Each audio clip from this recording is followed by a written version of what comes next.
The NFL Today on CBS Sports is presented by Southwest. Yes to low fares with nothing to hide. That's transparency. And welcome back to the NFL Today. Right now, the Steelers and Ravens are getting set for their matchup. And as we approach kickoff, let's send you out live to Baltimore with our announcers, Ian Eagle, Rich Gannon, and Evan Washburn. Gentlemen. JV, it's a rough and tumble rivalry in the AFC North. And today, first place in the division is up for grabs. The Pittsburgh Steelers and the Baltimore Ravens. For the last 20 years, it's been intense and contentious.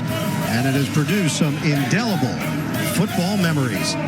Look at the standings. The Steelers are up a game on Baltimore. The Ravens have lost 4 in a row. The Steelers trying to snap a 2-game skid. Here in the broadcast booth, hi everybody, Ian Eagle along with Rich Gannon. Evan Washburn joins us down on the sidelines. 20 days ago, quarterback Ben Roethlisberger had surgery, torn left meniscus, and here he is today starting for the Pittsburgh Steelers. Yeah, and you talk to any defensive coordinator in this league about Ben Roethlisberger, and they'll tell you that what concerns them the most are when things begin to break down around him, because really that's where he seems to be at his best. It's almost like backyard football with Ben Roethlisberger. He's so strong and elusive and difficult to get on the ground.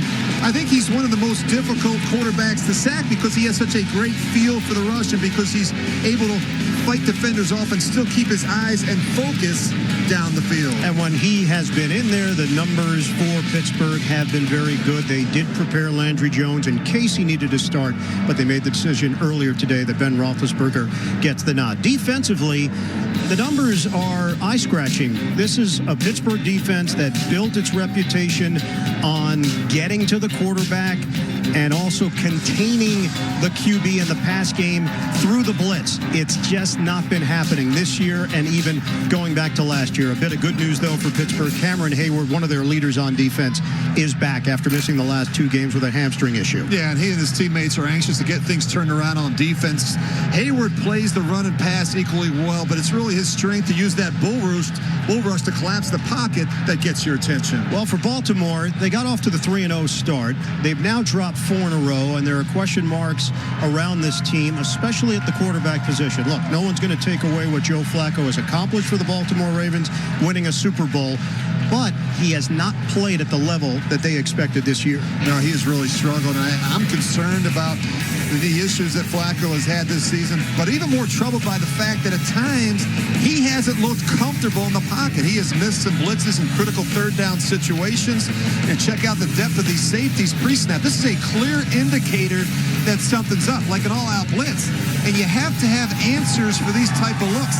Handing the ball off for a 2-yard loss or taking a sack isn't going to get it done. Joe Flacco has to play better in order for the Ravens to get things turned around on offense. This Ravens team has been banged up. Protecting Flacco has been a major issue, and they welcome back a couple of members of that offensive line today. Ronnie Stanley is back. They're actually 3-0 with Stanley in the lineup, and Marshall Yonda, who brings so much grit to this offensive line, is back in there as well for Baltimore. Also returning Steve Smith and Terrell Suggs. Yeah, both bring experience, production, and leadership to the team, but they also bring some attitude and toughness, and that's why it's critical to have both back on the field. Time right now for our Tools for Success, presented by Home Depot. Well, when Baltimore wants to stretch the field, they look to former Steeler Mike Wallace, who's averaging 14 yards a reception. And for Pittsburgh, it's Antonio Brown, who's on pace for another record-breaking year. He could score from anywhere on the field. Now for the keys, Le'Veon Bell may be the best all-around back in the game. Baltimore has to keep him contained. And Baltimore also has to do a better job protecting their franchise quarterback. Flacco's already been sacked 15 times this season. It is the 45th all-time meeting between the Steelers and the Ravens. Significant matchup in the AFC North. We'll have all the action coming up from M&T Bank Stadium after this. Welcome back to Baltimore. With Veterans Day this week, we take time to honor America with our national anthem. Right now, let's go to public address announcer Bruce Cunningham. To honor America, please stand and remove your hats and join us as we honor our nation with representatives from our military who protect us at home and abroad. Singing our national anthem, please welcome Sergeant Joey Odoms.